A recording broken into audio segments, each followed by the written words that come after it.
Madame raconte des histoires. Bonjour et bienvenue à toi chez Madame raconte des histoires.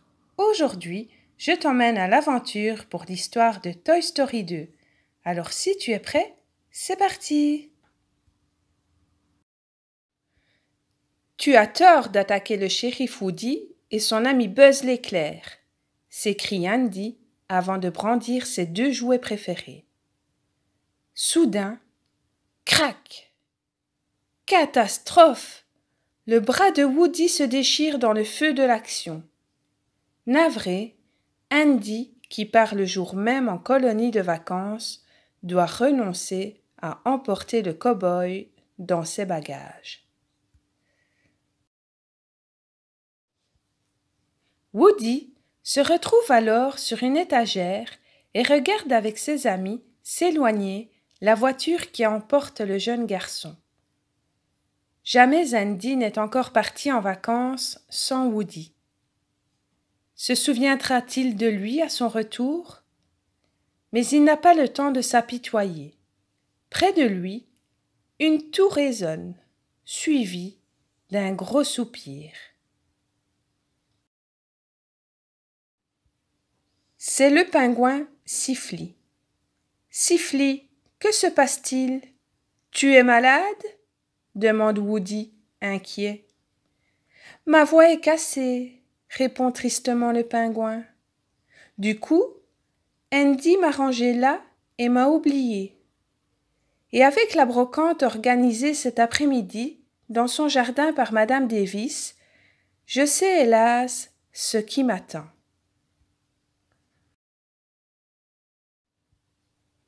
À cet instant, la mère d'Andy pénètre dans la chambre et saisit le pingouin.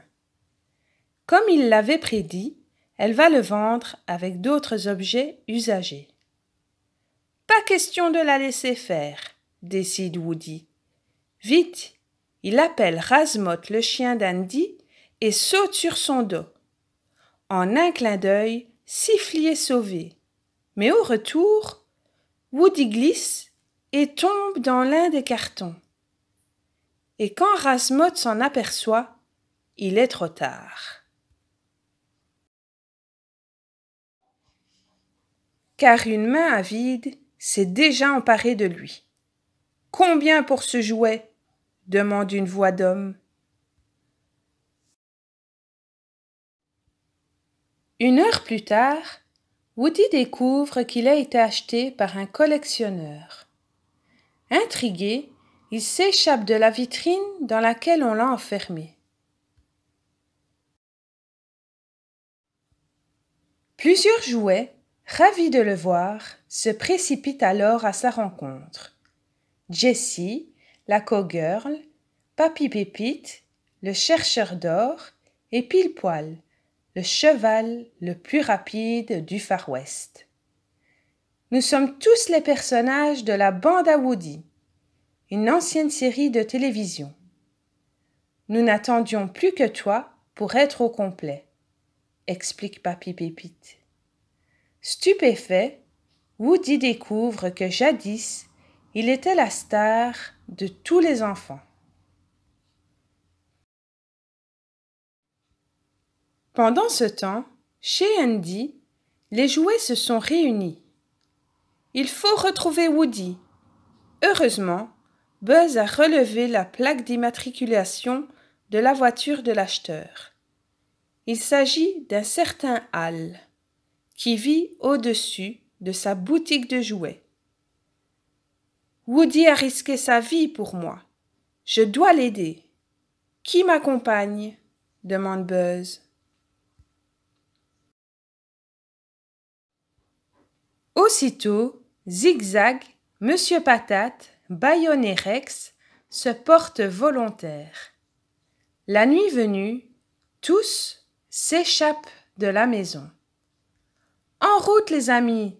dit Buzz. Le lendemain, Hal, de retour chez lui, téléphone au propriétaire d'un musée du jouet situé au Japon. « Ça y est, je prends l'avion aujourd'hui. avec la bande au complet. Ce sera le joyau de vos collections, croyez-moi, s'exclame-t-il avant de raccrocher. Tout excité, il attrape Woody d'un geste brutal et arrache, sans le vouloir, son bras déchiré. Effondré, il fait venir chez lui un spécialiste. Woody est d'abord recousu, puis il est repeint de la tête aux pieds. Un coup de pinceau efface même le prénom d'Andy inscrit sous la semelle de sa botte. Cependant, l'heure du départ approche. Tandis qu'Al boucle ses bagages, Woody hésite. Doit-il s'enfuir? Malgré l'affection qu'il éprouve pour Andy, être exposé dans un musée et ainsi préserver du temps et de l'oubli est très tentant.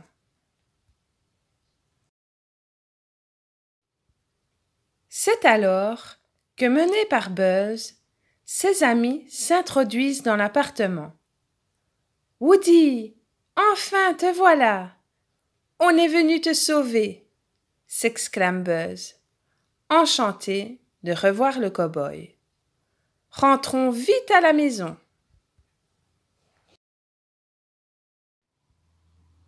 Mais Woody a pris sa décision. Il ne veut pas rentrer. Stupéfaits, les jouets écoutent l'histoire de la bande, découvrent la série télé et comprennent que le cow-boy est prêt à les abandonner pour partir au Japon.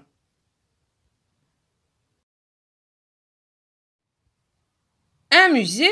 S'écrie Buzz, furieux. Toi, derrière une vitre, et de l'autre côté des enfants qui te regardent. Ah, la belle vie! Tu es un jouet, Woody, et un jouet, c'est fait pour que les enfants jouent avec. C'est toi qui me l'as appris. Souviens-toi. Tu dois rentrer pour Andy. Mais Woody ne veut rien entendre. Dépité, ses amis s'éclipsent.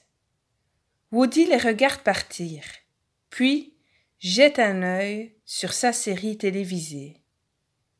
Sur l'écran, un petit garçon apparaît.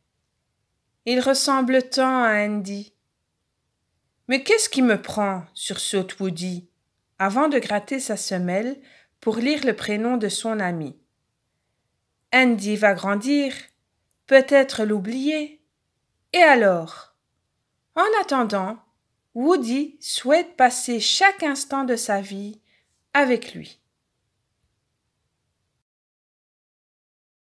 « Buzz, attendez-moi, je viens avec vous !» s'écrie-t-il, en entraînant Jessie et Pile-Poil avec lui.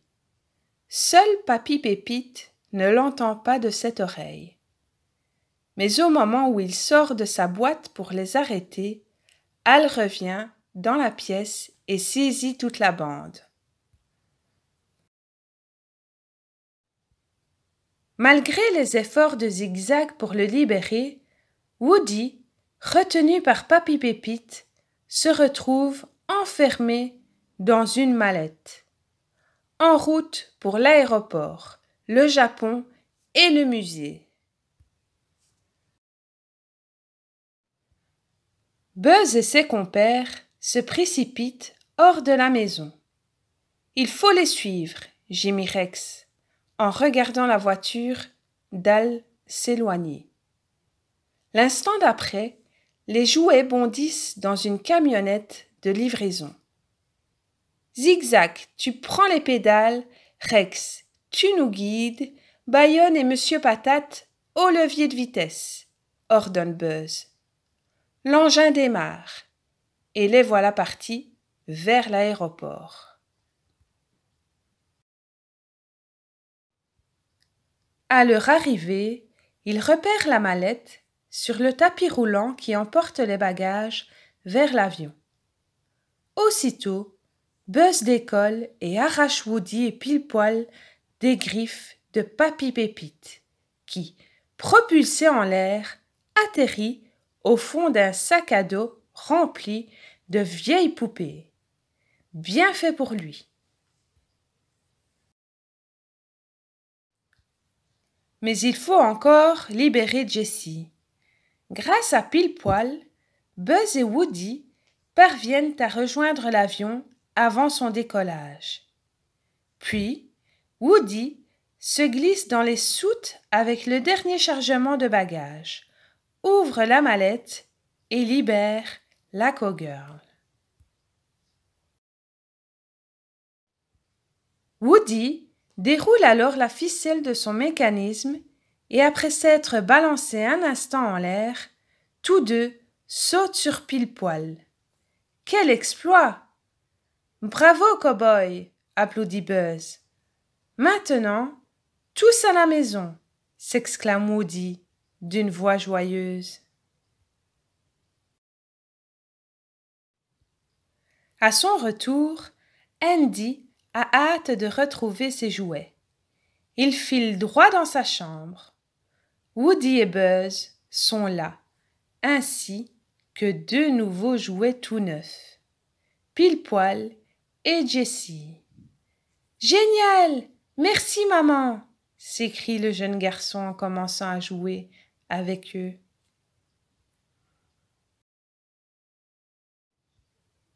Je suis fier de toi, Woody !» murmure Buzz à son ami. « Merci, camarade !» répond Woody.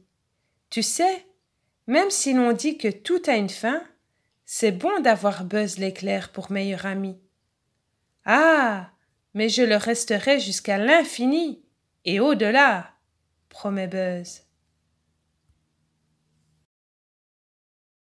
Si tu as aimé cette histoire, n'oublie pas de mettre un gros pouce bleu et de t'abonner à la chaîne. Gros bisous, à bientôt!